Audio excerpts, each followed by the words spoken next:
Hi hello ಹಬ್ಬಗಳಲ್ಲಿ evening ಸ್ನ್ಯಾಕ್ಸ್ಗೆ ಅಥವಾ ಮನೆಗೆ ಯಾರಾದರೂ ಗೆಸ್ಟ್ ಬಂದಾಗ ತುಂಬಾನೇ ಸುಲಭವಾಗಿ ಈ ರೀತಿಯಾದಂತಹ ಬರ್ಫಿಯನ್ನ ಟ್ರೈ ಮಾಡಿ ನೋಡಿ.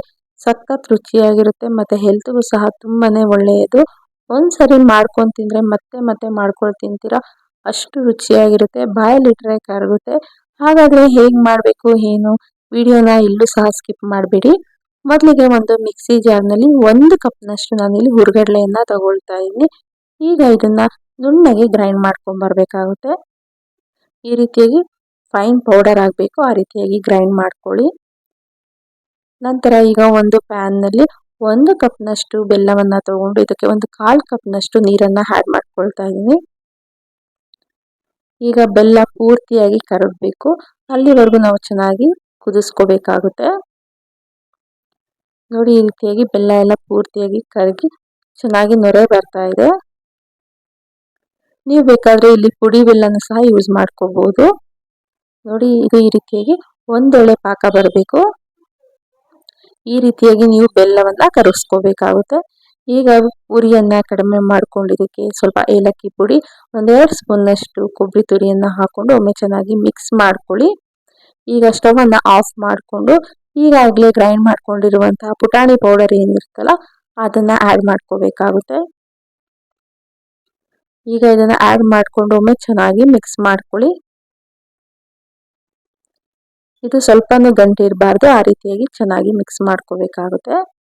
ಇನ್ನು ನನ್ನ ಚಾನಲ್ನಲ್ಲಿ ಸುಮಾರು ಕುಕಿಂಗ್ ವಿಡಿಯೋಸ್ಗಳು ವ್ಲಾಗ್ಸ್ಗಳನ್ನ ಅಪ್ಲೋಡ್ ಮಾಡಿದ್ದೀನಿ, ಅವುಗಳನ್ನು ಸಹ ನೋಡಿ ಹೇಗಿದೆ ಕಮೆಂಟ್ ಮೂಲಕ ತಿಳಿಸಿ.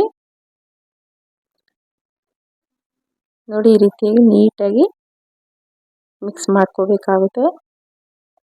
ನೀವು ಇನ್ನೂ ಜಾಸ್ತಿ ಕ್ವಾಂಟಿಟಿಯಲ್ಲಿ ಮಾಡ್ಕೊಳ್ತೀರಾ ಅಂದರೆ ಇನ್ನೂ ಜಾಸ್ತಿ ಕ್ವಾಂಟಿಟಿಯಲ್ಲಿ ಎಲ್ಲ ಐಟಮ್ಗಳನ್ನು ಹಾಕೋಬೇಕಾಗುತ್ತೆ. ಈಗ ಈ ರೀತಿಯಾಗಿ ಮಿಕ್ಸ್ ಮಾಡಿಕೊಂಡು ಮತ್ತೊಮ್ಮೆ ಸ್ಟವ್ ಅನ್ನ ಆನ್ ಮಾಡ್ಕೋಬೇಕಾಗುತ್ತೆ. ನೋಡಿ, ಇದು ಈ ರೀತಿಯಾಗಿ ಪೂರ್ತಿಯಾಗಿ ಗಟ್ಟಿ ಆಗ್ತಾ ಪ್ಯಾನ್ ಬಿಡಬೇಕು, ಅಲ್ಲಿವರೆಗೂ ನಾವು ಇದನ್ನ ಚೆನ್ನಾಗಿ ಕುದಿಸ್ಕೋಬೇಕಾಗುತ್ತೆ. ಆದಷ್ಟು ಉರಿಯನ್ನ ಲೋ ಫ್ಲೇಮ್ ನಲ್ಲಿ ಇಟ್ಕೊಳ್ಳಿ.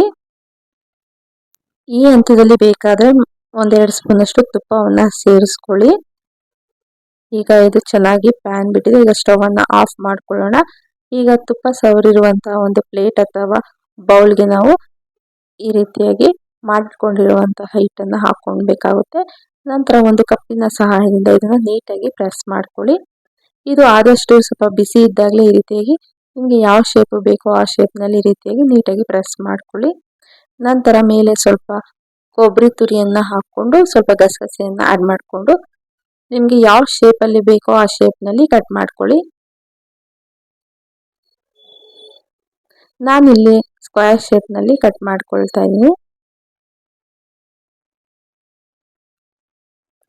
ಇದು ನೋಡೋದಕ್ಕೆ ಎಷ್ಟು ಚೆನ್ನಾಗಿದೆಯೋ ತಿನ್ಲಿಕ್ಕೂ ಸಹ ಅಷ್ಟೇ ರುಚಿಯಾಗಿರುತ್ತೆ.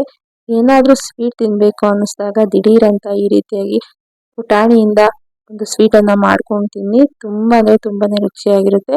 ಇದನ್ನ ಪುಟಾಣಿ ಕರದಂಟು ಅಂತಲೂ ಸಹ ಅಂತಾರೆ. ನೋಡಿ, ಎಷ್ಟು ಚೆನ್ನಾಗಿ ಎಲ್ಲ ಪೀಸಸ್ಗಳು ಬರ್ತಾ ಇದೆ. ಇದು ಗಟ್ಟಿಯಾಗಿರುತ್ತಾ ಇಲ್ಲ ಅಷ್ಟು ಸಾಫ್ಟ್ ಆಗಿರುತ್ತೆ. ಈಗ ಇದನ್ನ ಒಂದು ಪ್ಲೇಟ್ನಲ್ಲಿ ಸರ್ವ್ ಮಾಡ್ತಾ ಇದ್ದೀನಿ. ಬನ್ನಿ ನೋಡೋಣ ಗಟ್ಟಿಯಾಗಿದೆ ಇಲ್ಲ ಸಾಫ್ಟ್ ಆಗಿದೆಯಾ ಅಂತ.